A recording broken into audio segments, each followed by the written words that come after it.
Sunday night, late night at the Ledge.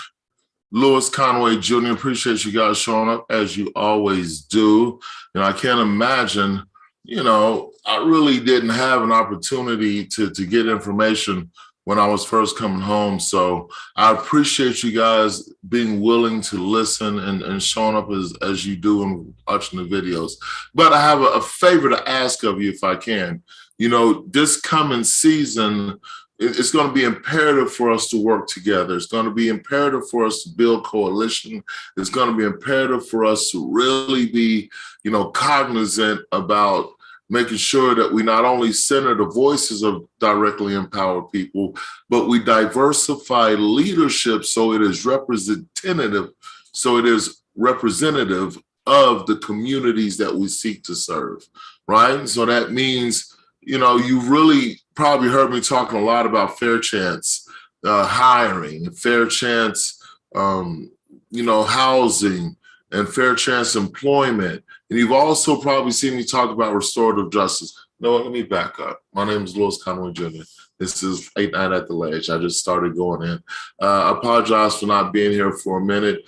I've had some health opportunities that have kind of thrown my cadence off on doing this, but I'm going to be intentional about doing this as much as possible. So back to what I was talking about, restorative justice. You've heard me talking about restorative justice, and I really don't think I've done enough about explaining what restorative justice is. And that's so the next couple of times you see me, I'm going to be talking about restorative justice, but I'm also going to be talking about reentry. One of the things about reentry that, personally impacted me was access to wealth, access to building wealth, access to managing money, financial education.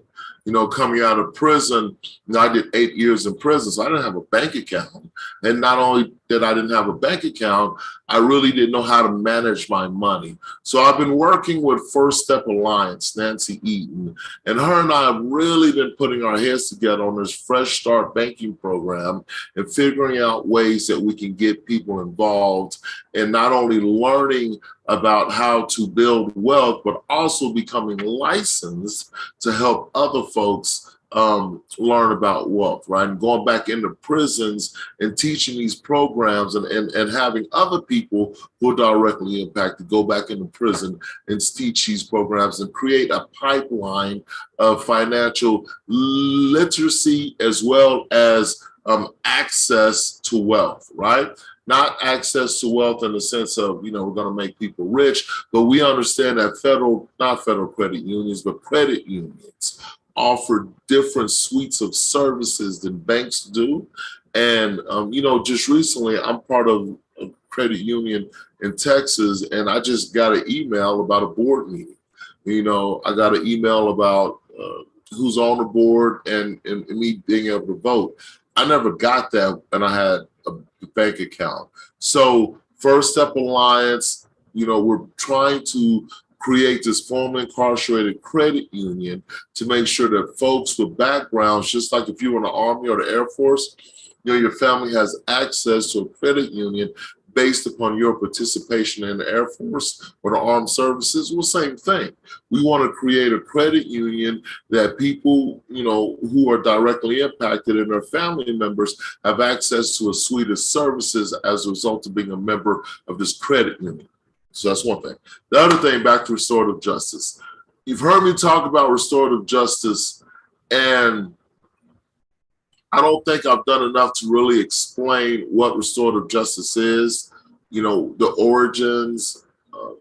I've told you some of the outcomes and the benefits of it, but not really how we can begin to craft what I believe has to be an Aboriginal version of it based upon Black violence, particularly with young Black men in inner city environments. I think we need to really consider, how do we deal with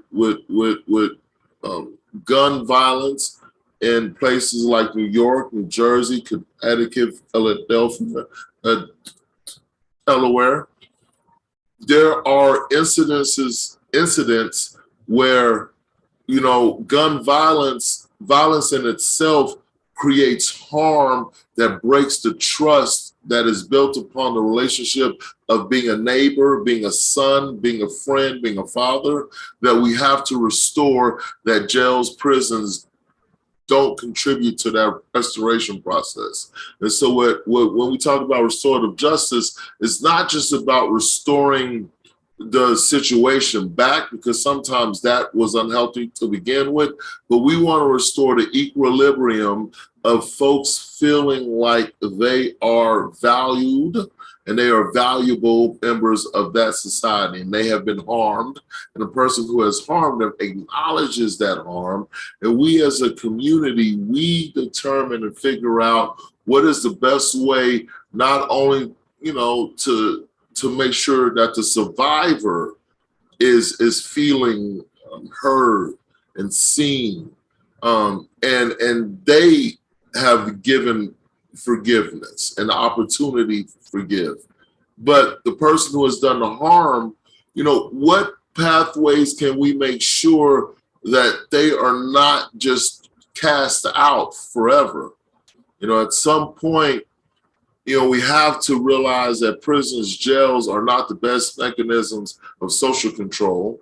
They are not the best means of justice, because, you know, we realize that justice now means that the folks who are truly harmed are witnesses to the government's being victimized. You know, when you're charged with a crime, the person who was actually harmed isn't the one that receives the benefit of you admitting your harm. The system does. So we want to create a system where the one who's being harmed, they're acknowledged. The survivor deserves to be acknowledged. They deserve a space. You know, one of the things, as someone who has harmed someone and been convicted of harming someone, it wasn't until much later that I realized the power of owning that. Because as long as I didn't own it, I was in prison. And to have an opportunity to say, not just I'm sorry, but hold me accountable, that was a freeing experience. And it enabled me to do the work that I'm doing now in an authentic way, because I'm not just talking about restorative justice because it sounds good or feels good.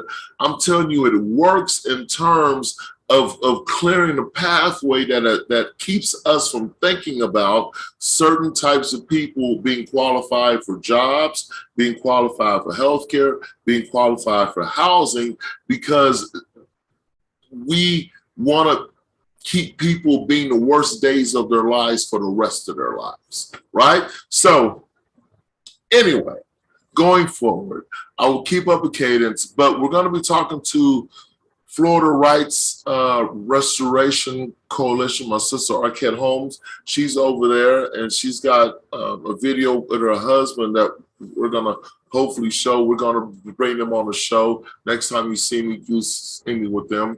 We're going to be consistent. I can't promise you when. It definitely won't be Wednesdays at 10 p.m. We'll still do it at night. It may not be late night, but we'll still do it at night. And we'll still be talking about building power to win. You know, I think as these sessions are coming to a close this summer and this spring, and as we're starting back up, you know, coming into March, in November, December, January, across the country, we really need to be thinking about building power collectively and making sure that we're going into communities, not just knocking on doors, asking people to vote, but really, you know, how can we help people be the best versions of themselves, and using legislation to bring that about. You know, I believe that folks deserve to live the best quality of life possible. And that means we got to give folks a fair chance, that if they want a fair chance or not, they deserve one, right? Not just a second chance. You rarely hear me talk about a second chance, because I believe folks need a fair chance. I needed more than a second chance. Some folks need another chance, not just a second chance, but we need a fair chance. Everyone deserves a fair chance. All right? So late night at the Lege, LewisConwayJr.com, NewJerseyFairchance.org.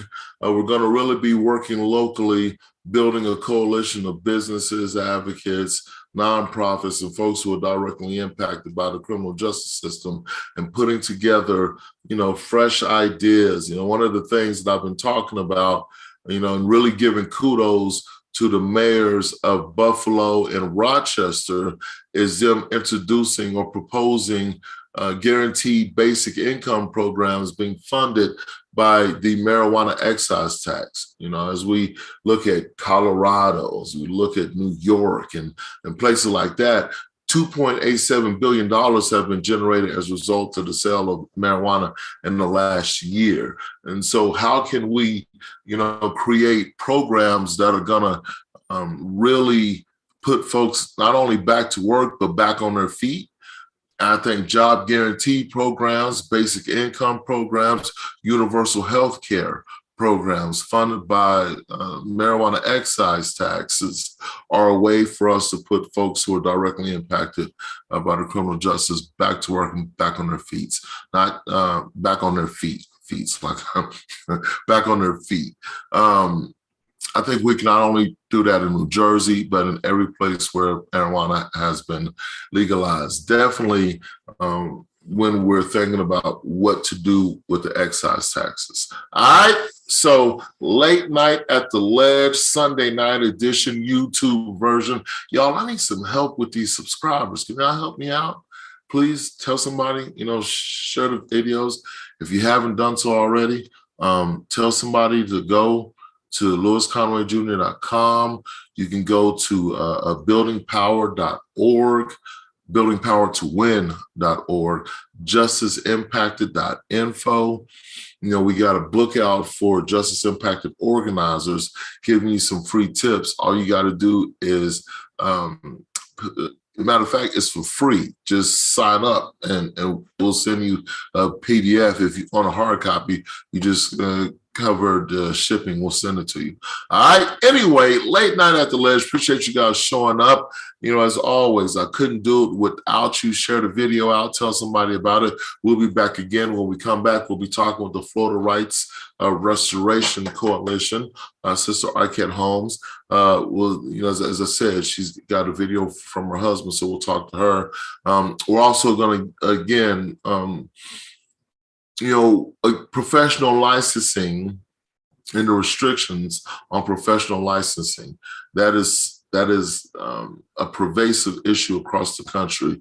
So one of my sisters down in Texas, she's an esthetician, and we're going to bring her on to talk about how removing those barriers would help her field out, and then talk about going back into prisons and prepping folks not only, with jobs, but with training too, and starting that process way before they get out. So we've got some upcoming shows, and it's going to be interesting. It's going to be fun.